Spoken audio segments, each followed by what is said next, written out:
Test 1, 2, 3, 1, 2, 3. We go to the bottom of the fourth inning. The Cougs lead it 4-1. Test.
Hello, and welcome to the College of Education's 3-minute thesis competition.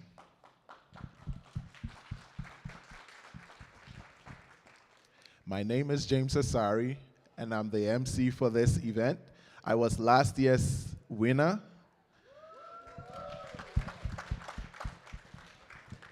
For the next 30 minutes, It will be my pleasure to introduce you to this event, our student competitors. From the left, I do have Johanna, Stephanie, and Rose. And by the end, I hope you are able to recognize the cool research that my fellow doctoral students are doing. It's hard to believe, but this is the 10th College of Education's 10th 3-minute thesis. In short, each competitor gets 3 minutes to discuss their research with us and not a second more. A small panel of judges from outside the participants' research area is here to judge on 2 categories. The first is comprehension and content. The second is engagement and communication. We want to thank them for their time.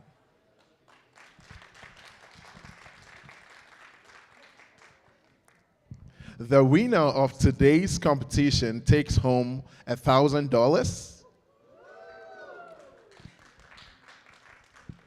The second takes home $750.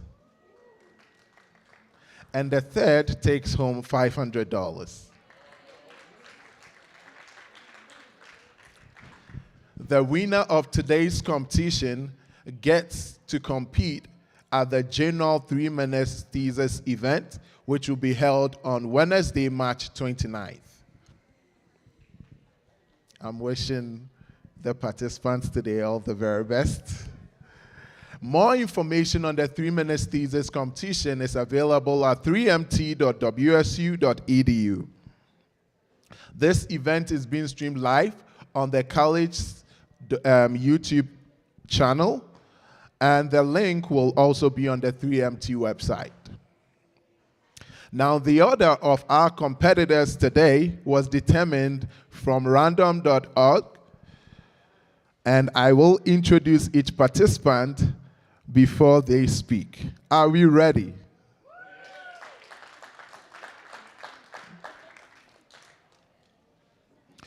The first participant today is Stephanie Lopez Contreras. Please, let's give it up for her. She is a PhD student in the Language Literacy and Technology program. She has a bachelor's in teaching English as a second language and a master's in education in English as a foreign language. Stephanie's research interests include teacher education, multilingual learners, and universal design for learning. She has experience in teaching English as a second or foreign language and working with pre-service teachers. And now, if the audience is ready, let us welcome Stephanie onto the stage.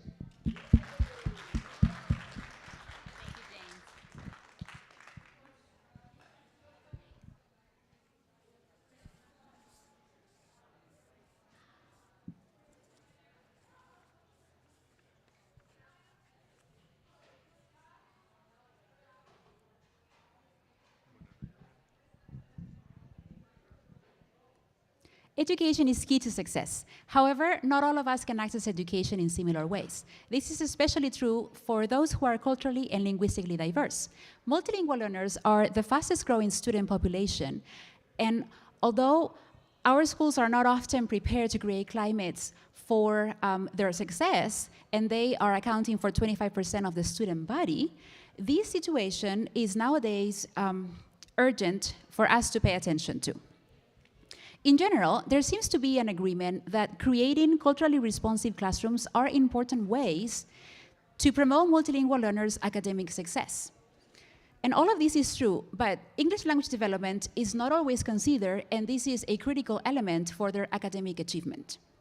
What the ever-expanding multilingual learner population urgently needs is high-quality, tailored instruction that acknowledges the diversity.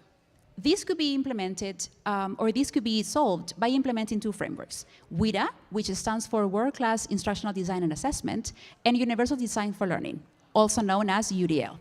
WIDA promotes language development and academic achievement by supporting students' emotional, social, experiential, linguistic, and cultural assets. UDL builds on learner variability by embracing students' strengths and providing options for overcoming learning barriers. Together, these two frameworks are ideal for addressing variability as they help educators predict and plan for student needs related to language proficiency. Together, these two frameworks are ideal. And this is where my research comes in. I want to work with teacher candidates who have multilingual learners in their classrooms and try to answer how they implement the WIDA and UDL frameworks to support English language development. And also, to what extent knowledge of these frameworks help them identify language barriers and address variability. Using surveys, interviews, observations, and written artifacts, I will establish the extent of these frameworks' implementation and how these assist teacher candidates in promoting language development and content learning. And I will do these by triangulating and analyzing data qualitatively.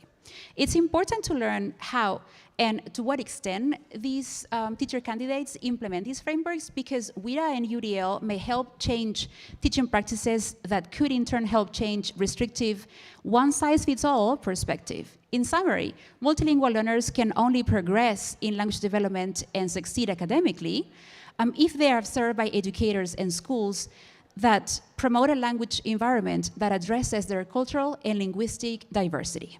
Thank you.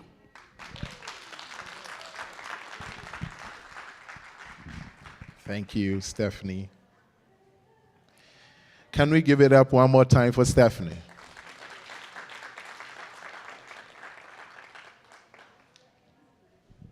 Are we ready for the next participant? Yeah. Can you give it up for the next participant? But before she shows up, I have to read something little about our participant to give you some background. Our next competitor is Johanna Thomas Zapata. She's a Fulbright scholar. She's a Fulbright scholar and math educator from Honduras and is in the Maths and Science Education program. Prior to beginning her doctoral studies, Johanna pursued a bachelor's degree in math in Honduras and continued her graduate studies with a master's in applied math in Ireland. She has worked as a bilingual math teacher at K-12 and college levels, and Johanna has decided to become a teacher educator to improve on current pedagogical approaches and create innovative ideas for teaching and learning math. Her research interests focus on 3 areas: teacher education and professional development, mathematical modeling, and language and culture in math. And now, if the audience is ready, let's welcome Johanna.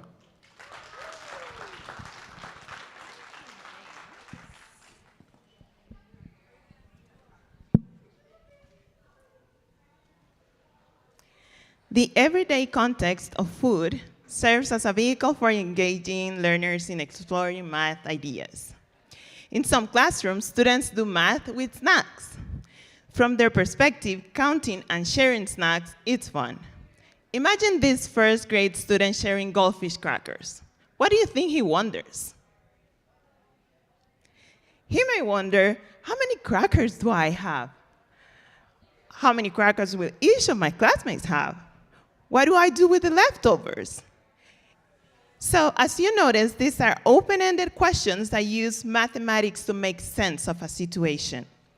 Although when solving problems, we often look for one correct solution, we notice that students pose open-ended problems that have more than one answer. And these questions are of their interest. This talk is titled The Beauty of Mathematical Modeling.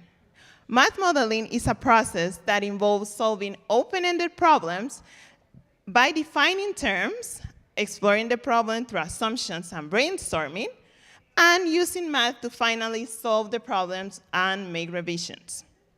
To answer the question of fair sharing the goldfish crackers, the student first needs to define what fair means. They may use math and think of sharing as a division, or think of fairness as an even distribution of the crackers. In the Common Core State Standards, math modeling is considered an expertise that teachers at all levels should seek to develop in their students. This means teachers should be able to solve and pose problems relevant to students' interests to foster engagement. However, math modeling is often reserved for secondary and college level despite being so relevant in math education. And this is where my research comes in. I want to develop and test resources to support math modeling instruction through professional development that includes spaces for teachers and students to actually enroll and be part of math modeling. Counting and sharing crackers as a classroom scenario make mathematics accessible for students to explain events in real life, to test ideas, and to make estimations. My work in math classrooms will create a supportive and inclusive climate that shows the importance of mathematics in everyday life.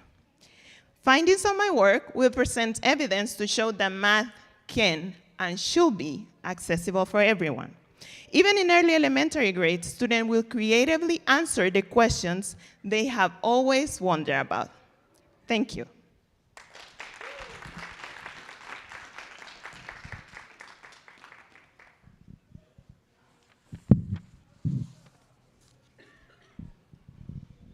Let's give it up one more time.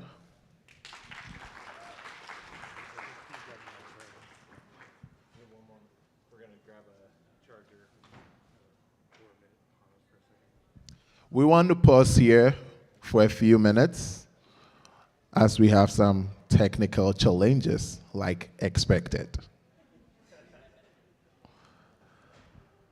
So, yeah, I get to tell a joke. What do you think? They say I should go for it. I'm going to ask you which look you prefer. Me in the dark shades or me without the shades?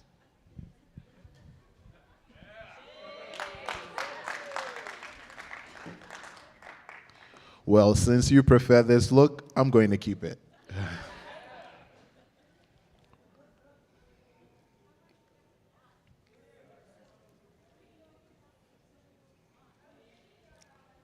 Last year, I got to participate online, and it's really interesting that whatever research you are doing, you have to try to communicate that in 3 minutes. It feels different standing here today as an MC, and perhaps sitting in the audience, it looks simple enough. I'm encouraging you, if you have the opportunity, to participate next time. Our participants are doing really well because, one, they are learning to overcome stage fright.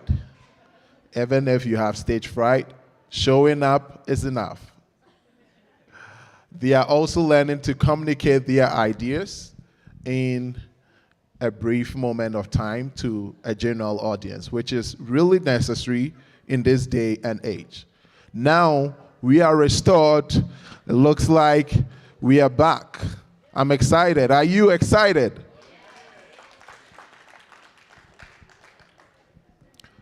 Our last competitor today, I'm going to try and pronounce her name. Yeah. Our last competitor today will be Golruk Maleki. I got it right? Great. Okay. Now, before I give the mic to her, I want to read something little about her so you understand her background. So she goes by the name Rose, and if you were to forget, she still has the Rose. So she is in our language literacy and technology program. She studied applied linguistics and functional linguistics as her master's degree, and this changed her as a teacher and teacher educator forever. She has been an English teacher for 19 years, and she loves learning and relearning. And now, if the audience is ready, I'm going to hand over the microphone to Rose. Thank you. Textbooks are essential tools for both teachers and students. They provide context for the content that we want to make sure is part of the curriculum, and it is important for everyone to make sure they receive the information which is up to date and can bring academic excellence to them. For all the importance that textbooks have for teachers and learners, at each and every institute we have instructors, professors, chairs, and faculty experts who come together to make sure that the requirement for that specific curriculum is met. But something that may be forgotten here is hidden curriculum. Hidden curriculum has different aspects, and one very common is gender representation. We want to make sure that in this globalized world, people are not defined or restricted simply because of their gender. We want to make sure that the academic excellence is in line with what we need for globalized citizens, and there are no place for stereotypes anymore. Why is it important? So WSU is a pioneer in bringing equity, inclusion to a very diverse community.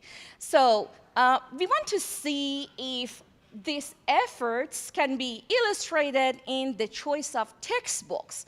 When our instructors and faculty come together, are they aware of these gender representation? To do so, I'm using some frameworks. The first one, the first picture, starts with the firstness. Which character, male or female, is represented first? It starts from the left to right, and the first one has the first order, is more important. While in number two, if we have a group of people, the one in the center is more important than the rest and calls your attention. We are also studying foregrounding and backgrounding, as in picture 3. Foregrounding shows more importance because it is closer to the viewer, and backgrounding shows less importance. In pictures 4, 5, and 6, we are interested to see if we see different activities by different genders. And even those subtle lines around number 5, which shows the characters are active doing something, cannot be seen in most female characters if they are sitting or doing shopping. We also want to make sure that what they see is based on what they, gender representation is important. Thank you. Thank you, everyone. So you can see this is interesting. You can get carried away and you can get into your research, but we never give a second more. Apologies.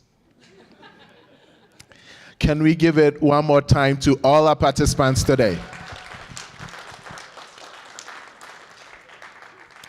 Thank you to all of our competitors for sharing their research. That was wonderful. Our judges will now compile their scores, and then we'll find out how the scores stack up. While the judges compile their scores, we want to share 2 videos with you from the college's WSU Raw program. Both show a day in the life, the first for student Justin Braza. The second is about Reid Hartley. It also gave a nod to his scholarship for Cooks of the Desert. Get ready to see these nice videos.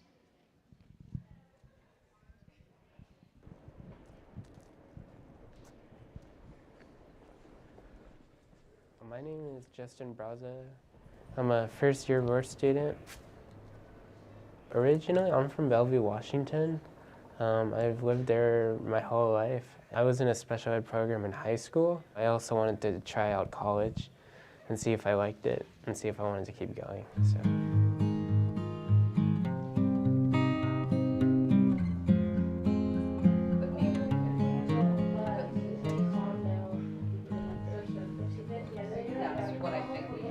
Sorry to interrupt you, but Because the volume is low, we're going to pause and restart it.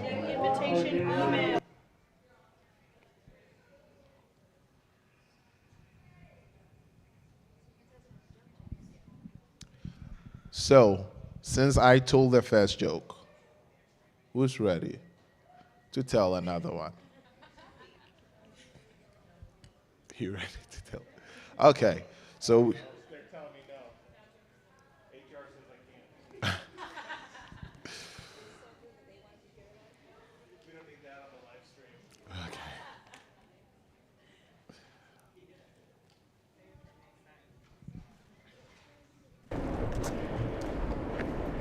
I'm a dad. I can tell a dad joke. How do you make a tissue My dance? name is Justin Browser. Put a little boogie in it. I'm a first-year law student. Originally, I'm from Bellevue, Washington. I've lived there my whole life. I was in a special ed program in high school. I also wanted to try out college and see if I liked it and see if I wanted.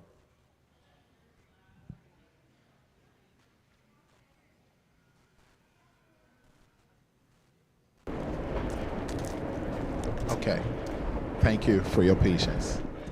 My name is Justin Browser. I'm a first-year law student. Originally, I'm from Bellevue, Washington. I've lived there my whole life. I was in a special ed program in high school. I also wanted to try out college and see if I liked it and see if I wanted to keep going. So.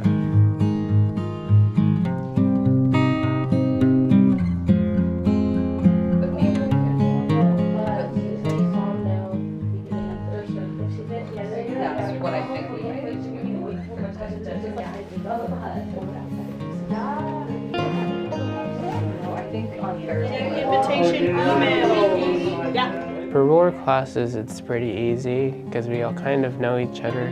For audit classes, I'm slowly making new friends. One of them is a class of 200 kids, so I'm slowly talking to new other kids that aren't within my program sometimes.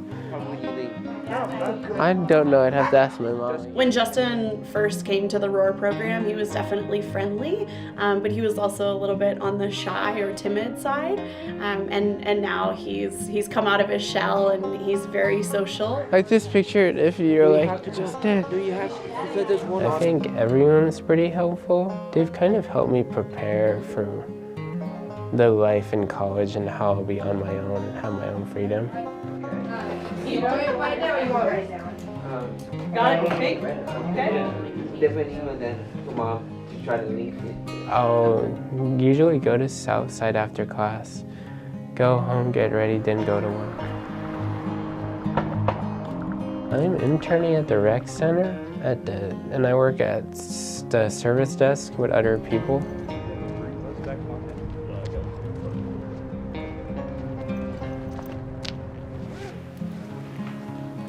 Usually on a daily time that I'm at the service desk, I will check out equipment like locks for lockers, for locker rooms, and then also I check out like sports equipment for other kids. Sure, what's your ID number?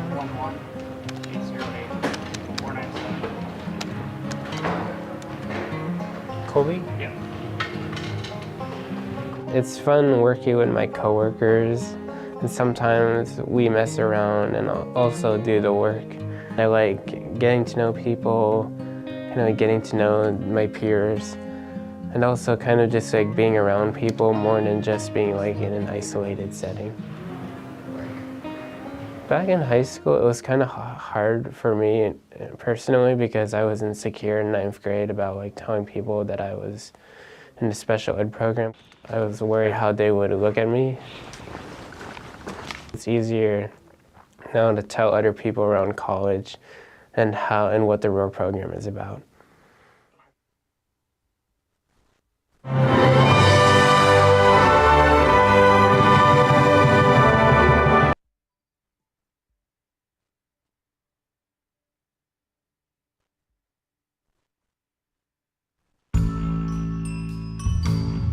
While the program is, because of certification requirements, has some American-centric perspectives, that was really helpful in terms of grounding me. And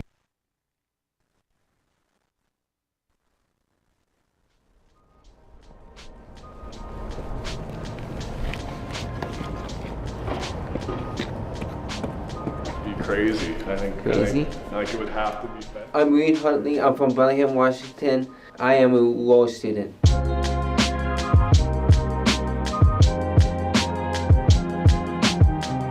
Oh yeah. Oh yeah. Like, I won the Coug in the Desert scholarship. The scholarship really helped me. It scares me. For my question. Tell me about some of your good friends. Too many. Too many? Where do you want to live after college? Someone hot. Huh? Someone hot. Hawaii, Miami. Oh, just if you have a girlfriend. Hi, Alex. My favorite thing about WSU is the sporting events. I did for like 5:35. So you're up early. Yeah.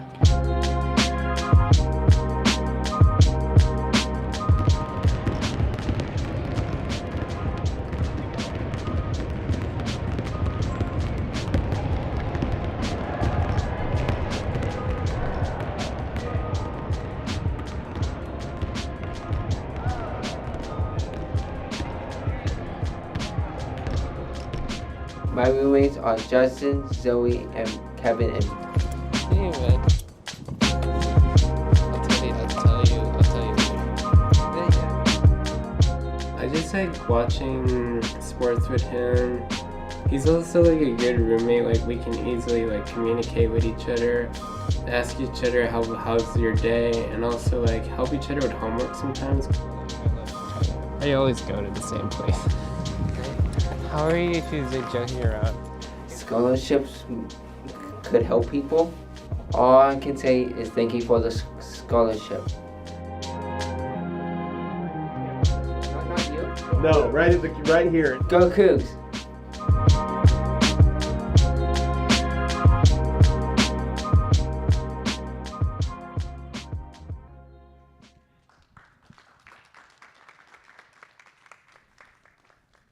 Those were great.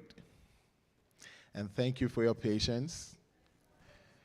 And now, the time has come to announce the 2023 winners for the College of Education 3-minute thesis competition.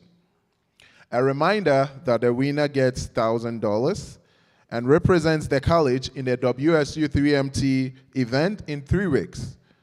Second place gets $750, and third place gets $500. Thank you to all who participated. It takes a lot of courage to do this. Can we clap for them one more time?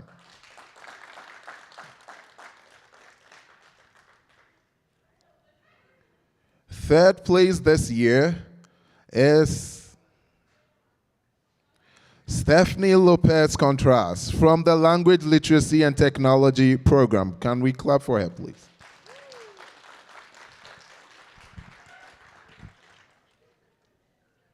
And now that leaves Rose Malecki from the LLT program and Johanna Thomas Zapata from the Math and Science Ed program. And the winner of this year's 2023 College of Education 3-minute thesis is Johanna Thomas Zapata from the Math and Science Education program. Thank you very much to all. A reminder that any information about this event or the WSU 1 in 3 weeks' time can be found on 3mt.wsu.edu. Have a great afternoon, everybody. Thanks for your patience, and see you next time in 3 weeks.